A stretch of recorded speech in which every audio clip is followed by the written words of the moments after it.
പുത്തിക ഗ്രാമപഞ്ചായത്തിലെ വികാസ് നഗറിൽ മയക്കുമരുന്നുമായി യുവാവ് പിടിയിൽ. 6.5 ഗ്രാമോളം വരുന്ന മാരകമായ MDMA ആണ് റോഡരികിൽ വെച്ച് ഇയാളുടെ സ്കൂട്ടറിൽ നിന്നും കണ്ടെടുത്തതെന്ന് കുമ്പള പോലീസ് അറിയിച്ചു.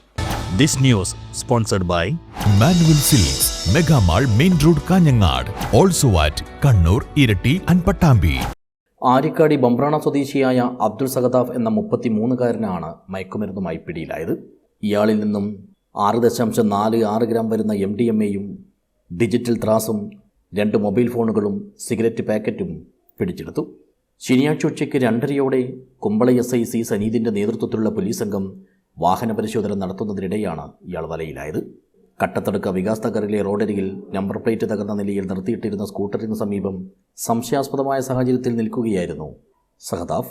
പോലീസ് അടുത്തുവരുന്നത് കണ്ട് ഓടി രക്ഷപ്പെടാൻ ശ്രമിച്ച ഇയാളെ തടഞ്ഞു നിർത്തുകയായിരുന്നു. തുടർന്ന് സ്കൂട്ടറിൻ്റെ ഡിക്കി പരിശോധിച്ചപ്പോഴാണ് 2 സിപ്പിലോക്ക് കവറുകളിലായി സൂക്ഷിച്ചിരുന്ന മയക്കുമരുന്ന് കണ്ടെത്തിയത്. MDMA ഉപയോഗിക്കാനും വിൽപ്പനയ്ക്കുമായാണ് സൂക്ഷിച്ചിരുന്നതെന്നാണ് പ്രതി ചോദ്യം ചെയ്യലിൽ മറുപടി നൽകിയിട്ടുള്ളതെന്നും പോലീസ് അറിയിച്ചു. News bureau, Uppala.